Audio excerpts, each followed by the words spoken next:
Oh, hey gang, back again. I decided to make another video and I wanted to do a bit of a review on the Heroin Curbkiller Wideboy.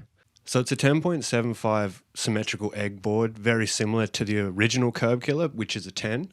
It's a little bit bigger, but I didn't really notice the difference.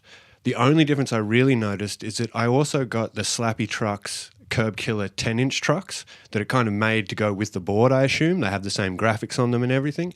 And that was the hardest thing to get used to, was just having the wider truck. And I skate a 169 Indy on my 10-inch boards, and I didn't think it would make that much difference, but it actually does. It makes a huge difference. You've just got way much more stability because you've got way more width on the ground, of course. I mean, that sounds obvious, but yeah, I didn't think it would affect my balance as much. So they're inverted kingpins, and my very first board that I had way back in the 90s was the original Grind King inverted kingpins, just because, you know, my mum went to the skate store and she didn't know really what she was buying. So I remember when I got that board and taking it home, everyone being like, dude, what's wrong with your trucks? And I had to explain, no, they're inverted kingpins. But that was back in the mid-90s. I'm riding them with just the normal Spitfire conical wheels, the 45s, the 99As, and they're perfect on it for me. I've been doing a bunch of slappies on these trucks and I haven't noticed any issue with, you know, it catching up on the kingpin. As they say, they're inverted, so you have a little bit more of a grind height there.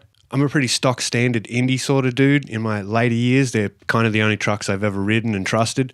But after riding these slappies for a few times, I've decided that like they're a pretty decent truck as well. The only thing I'd say about the slappies was I probably had to give them 2 or 3 cranks of full crank around the kingpin to get into like a level where I wasn't feeling like they were super unstable. And that's after letting them warm up and whatnot and riding them around and letting them tighten. And now they're perfect.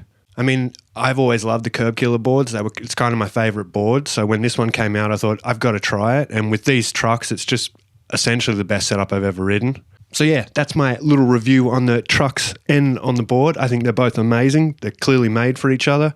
It's a match made in heaven. I'm sitting here looking at the board, as you can probably tell.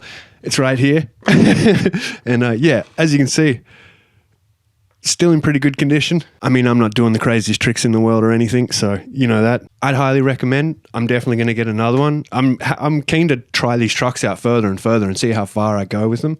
Because at the moment they seem awesome. It was more a matter of me getting used to them. So that's it for this week. I hope you enjoyed the video. Remember to go check out sidewalkhooligans.com and pick up some merch if you want to help me out. It helps me make these videos.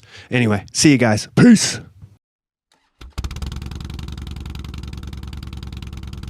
Give me fuel, give me fire, give me that which I desire.